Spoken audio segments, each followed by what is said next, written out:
வணக்கம் மக்களே, இந்த வீடியோக்குள்ள போறதுக்கு முன்னாடி ஒரு டிஸ்க்ளைமர் போட்டுறேன். தலைவர் திருமா அவர்களை பத்தி தான் இந்த வீடியோ முழுக்க இருக்க போது. உண்மையிலேயே ஒரு பல விஷயங்களை நம்ம வந்துட்டு டீட்டெயிலா பேச போகிறோம்.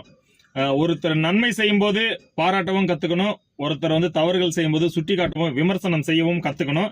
இதுதான் சரியான ஒரு முறையா இருக்கும். அதுதான் அரசியலுக்கும் நல்லது, தனி மனித ஒழுக்கத்துக்கும் நல்லது. இதுதான் சரியானதும் கூட.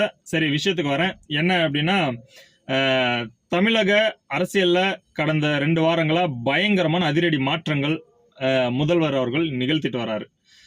இது ஒரு தரப்பினர்கிட்ட பாராட்டுகளையும் இன்னொரு தரப்பினர்கிட்ட விமர்சனங்களையும் பெற்று வருது.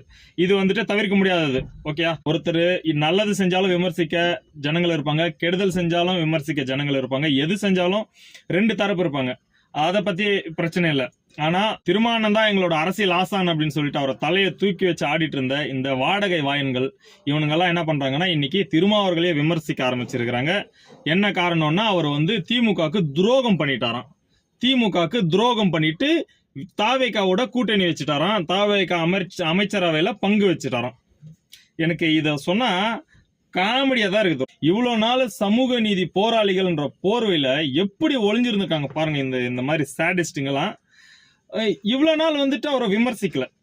தலைவர் திருமாவர்களை அவரு தாவேகாக்கு ஆதரவு தெரிவிச்சப்பவும் அவரை விமர்சிக்கல. விஜயண்ணன் போயிட்டு திருமாவர்களோட ஆபீஸ்க்கு போயிட்டு அவரை மீட் பண்ணப்போ அவரை விமர்சிக்கல, அவரை வசைப்பாடல. இன்னைக்கு அமைச்சரவையில பங்கெடுத்துட்டாருன்னு சொன்னதுமே உண்மையிலேயே இந்த வாடகை வாயங்கள்லாம் கொதிக்கிறானுங்க. அப்படியே எரியுதடி மாலா ஃபேனை போடு அப்படின்னு சொல்லிட்டு சொல்ற மாதிரி எரிஞ்சுன்னு இருக்கிறானுங்க. இவனுங்களே யார் இவ்வளவு நாள் அவரை தலைமையில தூக்கி வச்சு கொண்டாடினாங்களோ அவனுங்களே அவரை விமர்சனம் பண்ணிட்டு இருக்காங்க, வசைப்பாடிட்டு இருக்காங்க. திருமாவர்கள் சந்தர்ப்பவாதியா, திருமாவர்கள் பல்ட்டி அடிக்கிறாராம், நேரத்துக்கு தகுந்த மாதிரி மாத்தி பேசுறாராம். அண்ணன் திருமா கூட இருந்தவனுங்க பேசுறானுங்க. இப்ப இவ்வளவு நாள் இப்பதான் தெரியுது இவனுங்கெல்லாம் அண்ணன் திருமாவர்கள் அரசியல்ல மிகப்பெரிய சக்தின்றதுனால அவருக்கு இவ்வளவு நாள் இவனுங்க ஜாலராத்தட்டுல திமுக கூட்டணியில் இருக்கிறாங்க அப்படின்றதுனால திருமாவளவனை கொண்டாடி இருக்கிறானுங்க. அவர் கூட்டணியில வெளியே வந்ததுமே இவங்களுக்கு பொங்கிருது, பொறாம பொங்குது. இப்பதான் இவனுங்கெல்லாம் யாருன்றது நமக்கு தெரியுது. சரி, ஓகே, அது ஒரு பக்கம் இருக்கட்டும். நான் என்ன கேட்கிறேன்னா, திருமாவளவன் என்ன துரோகம் செஞ்சிட்டாரு? தலைவர் தொல் திருமாவர்கள் திமுக என்ன துரோகம் செஞ்சிட்டாரு? இத்தனை நாள் நீங்க தராத ஒரு கேபினை அவங்க கொடுத்திருக்கிறாங்க. இதே முதல்வர் அவர்கள், இதே முன்னாள் முதல்வர் ஸ்டாலின் ஐயா அவர்கள் தமிழ்நாட்டுக்கு இது ஒத்து வராது, ஆட்சியிலையும் பங்கு அதிகாரத்திலையும் பங்குன்றது தமிழ்நாட்டுக்கு ஒத்து வராது அப்படின்னு சொல்லிட்டு முன்னாள் முதல்வர் திரு மு க ஸ்டாலின் ஐயா அவர்கள் சொல்லியிருக்கிறாரு மீடியா முன்னாடி. ஆனா அதை ஒருத்தர் சாத்தியப்படுத்திருக்காருன்னா அதுக்கு எவ்வளவு விலையை அவர் கொடுத்திருக்கணும், எவ்வளோ அதுக்கான முயற்சிகளை செஞ்சிருக்கணும். இன்னைக்கு திருமா அவர்கள் 25 வருஷமா 30 வருஷமா வச்ச முழக்கத்துக்கான ஒரு விடிவு காலம் பிறந்திருக்கு அப்படின்னு ஏன் பார்க்க மாட்டேங்கிறீங்க? அவரோட போராட்டத்துக்கு கிடைச்ச வெகுமதின்னு ஏன் பார்க்க மாட்டேங்கிறீங்க? இந்த வாடகை வாயன்கள் வெறும் 200 ரூபாய்க்கு ஜால்ரா தட்டுற ஒரு சல்லி கூட்டம்ன்றதை நிரூபிச்சுட்டாங்க. தொல் திருமாவளவன் அவர்களே விமர்சிக்க இவனுங்க வாய் வந்துருச்சு அப்படின்னு சொன்னா இவனுங்களுக்கு பெரியாரியம் முக்கியம் இல்ல, அம்பேத்கரியம் முக்கியம் இல்ல, ஆட்சியை பிடிக்கணும்ன்றது முக்கியம் இல்ல, தாழ்த்தப்பட்டவர்கள் ஆட்சியை பிடிக்கிறது முக்கியம் இல்ல, எதுவுமே முக்கியம் இல்ல. இவனுங்களுக்கு முக்கியம் என்ன அப்படின்னு சொன்னா திமுக ஜெயிக்கணும், அப்பதான் நமக்கு வரும். இவ்வளவு நாள் சமூக நீதின்ற போர்வைகளை ஒளிஞ்சிட்டு இருந்து இதை செஞ்சுன்னு இருந்ததுதான் நமக்கெல்லாம் ஆச்சரியத்தை கொடுக்குது.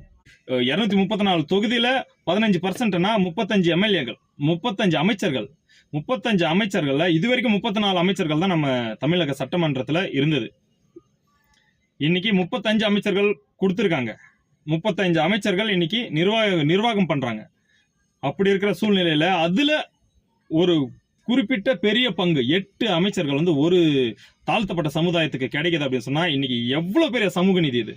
ஆதி திராவிடர்கள் நலத்துறை, இந்த பேர் இருந்துச்சுன்னா உண்மையிலேயே வன்னியரசு அவர்கள் தாழ்த்தப்பட்ட சமுதாயத்தை சேர்ந்தவர்கள் அப்படின்றதுனாலயே அவரை அந்த துறைக்கு போட்டிருக்காங்க அப்படின்னு சொல்லி பேர் வந்துடக்கூடாதுன்றதுனால அந்த துறையவே மாத்திட்டாரு. அந்த துறையோட பேரையே மாத்திட்டாரு, சமூக நீதி துறைன்னு சொல்லிட்டு ஷூட்டபிளான பேரு. அந்த துறையோட பேரை மாத்தி ஏதாச்சும் சங்கீத்தனமா எதனா போட்டிருந்தாதான் அவரை விமர்சிக்கணும். நம்ம அந்த துறையை சமூக நீதி துறைன்னு மாத்தி அதுல இன்னைக்கு அதுல அண்ணன் வன்னியரசு அவர்கள் அமைச்சரா போட்டிருக்கும் போது எவ்வளவு பெரிய பாராட்டக்கூடிய விஷயம் இது. என்னதான் செஞ்சாலும் சரி, எங்களுக்கு நாங்க ஒரு கட்சிக்கு ஜால்ராடிக்க ஆரம்பிச்சிட்டோம், அதனால எது செஞ்சாலும் உங்களை விமர்சனம் மட்டும் தான் பண்ணுவோம், எதிர்த்து மட்டும் தான் பேசுவோம் அப்படின்னா ஆக்கப்பூர்வமான எதிர்கட்சியாவே இருந்தாலும் கூட நன்மைகள் செஞ்சா பாராட்டவும், தீமைகள் செஞ்சா சுட்டி காட்டவும் செய்வாங்க. அப்படி இருக்கிற பக்கம் உங்களுக்கு எங்க போச்சு? எனக்கு வந்து மிகப்பெரிய தலைவர்கள், நாம் பெரிதும் மதிக்கக்கூடிய ராசா அவர்கள், அவரெல்லாம் மலை இமயம்னு நினைச்சிட்டு இருந்தேன் அவரை நான். அவரு இந்த மாதிரியான வார்த்தைகள்லாம் பேசி திருமாவர்களை பேசி அவரோட பேரை இன்னைக்கு கெடுத்துட்டு இருந்திருக்கிறாரு. இவனுங்களோட வேஷம் கலைஞ்சு போனதுல பெரிய ஆச்சரியமெல்லாம் ஒன்றும் கிடையாது. அண்ணன் திருமாவர்களையே வசைப்பாடுகிற வாய்கள் யாரை பத்தியும் திட்டம், அதை பத்தி கவலையே கிடையாது. இவங்க வந்து அரசியலுக்காக வந்தவர்கள் கிடையாது. இவங்க வந்துட்டு வயிற்று பொழப்புக்காக இந்த யூடியூப் சேனல்களை நடத்திட்டு இருக்கிற அந்த வாடகை வாய்கள். திருமாண்ணன் துரோகம் செஞ்சுட்டாரு. அவர் என்ன துரோகம் இன்ன வரைக்கும் இன்னமும் வந்துட்டு அவர் அமைச்சரவையில் பங்கு பெறல. அவருக்கு இந்த வேற எந்த தலைவனா இருந்தா இடைத்தேர்தலில் நான் நிக்கிறேன், நான் ஜெயிச்சு நான் வந்து அமைச்சராகன்னு சொல்லியிருப்பாங்க.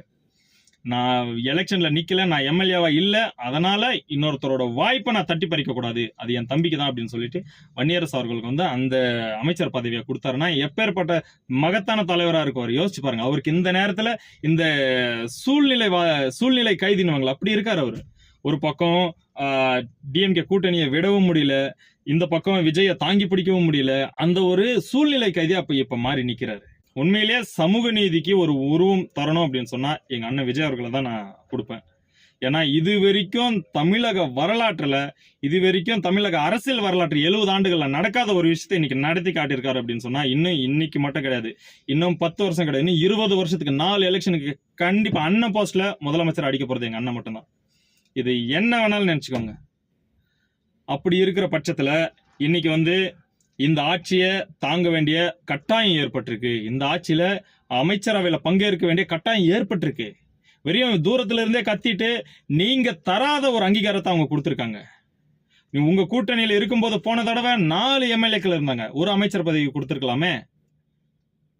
அப்படி அதை விட்டுட்டு நீங்க வந்து எனக்கு வந்து நான் எனக்கு கீழே மட்டும்தான் நீங்க இருக்கணும்னு சொல்லிட்டு அடிமையாவே நீங்க உங்களுக்கு கீழேயே மட்டம் தட்டி வச்சுன்னு இருந்துட்டு ஒருத்தர் கொடுத்துட்டாருன்னதுமே இதை வைத்தறிச்சல் பட்டு நீங்க வந்து பொங்குறதுன்றது எவ்வளவு பெரிய கேவலமான விஷயம். அது உங்களுக்கு நீங்க யாருன்றதை வெளுத்து போட்டு காட்டியிருக்கு. அதனால தயவு செஞ்சு அண்ணன் திருமாவர்களை விமர்சிக்கிற வாடகை வாயன்களுக்கு ஒரு விஷயத்த நான் சொல்லிக்க விரும்புறேன். தயவு செஞ்சு ஒரு மனநல மருத்துவரை போய் பாருங்க. உங்களுக்கு மிகப்பெரிய கவுன்சிலிங் வேணும். ஒரு ரொம்ப பெரிய கவுன்சிலிங் எடுத்துட்டு நல்ல பேரிச்சம்பழம் சாப்பிட்டு இதயத்தை திடமா வச்சுட்டு மனசை வந்துட்டு ஆரோக்கியமா வச்சுட்டு வந்து விமர்சிங்க. ஏன்னா இன்னும் அடுத்து நிறைய அதிரடிகள் இருக்கு. இன்னும் வரப்போற அதிரடிகளை பார்த்தீங்கன்னு சொன்னா இன்னும் எரியுதடி மாலான்னு சொல்லி எரிச்சல்ல பெட்ரோலை ஊற்றி கொளுத்திக்கிறாதீங்க. உண்மையிலேயே நல்லது செஞ்சா பாராட்ட கத்துக்கோங்க. அதுதான் தமிழனோட மாண்பு. இந்த அரசுல தவறுகள் நடந்தாலும் சுட்டி காட்டுவோம், நானும் சுட்டி காட்டுவேன். தவறுகள் நடக்கும் பட்சத்தில் மெட்ராஸ் படத்துல அவங்க பொண்ணு பார்க்க போகும்போது சொல்லுவாங்க, என்ன சிரிப்பு கலுக்குன்னு, என்ன என் மூஞ்சி இப்படி இருக்குன்னு சொல்லிட்டு, அந்த மாதிரி எல்லாத்துக்கும் குத்தம் குறை கண்டுபிடிச்சினே போனோம் அப்படின்னு சொன்னா ஒரு ஆட்சி கூட சரியா நடக்காது. இதை இப்படியே விட்டுருங்க. பார்ப்போம் 6 மாசத்துக்கு அப்புறம் இந்த ஆட்சியோட மாற்றங்களை பார்த்துட்டு நிறைய விமர்சனம் பண்ணுவோம். இந்த வாடகை வாயன்கள் தயவு செஞ்சு இனிமே உங்களோட பொழப்ப வேற டைரக்ஷன்ல திருப்புங்க. இங்க பருப்பு வேகாது, இதுக்கெல்லாம் மசீர் ஆளு எங்க அண்ணன் கிடையாது. தயவு செஞ்சு ஏதாச்சும் வேற பொழப்ப பார்த்துன்னு வயிற்று பொழப்பு நடத்துங்க. நன்றி மக்களே.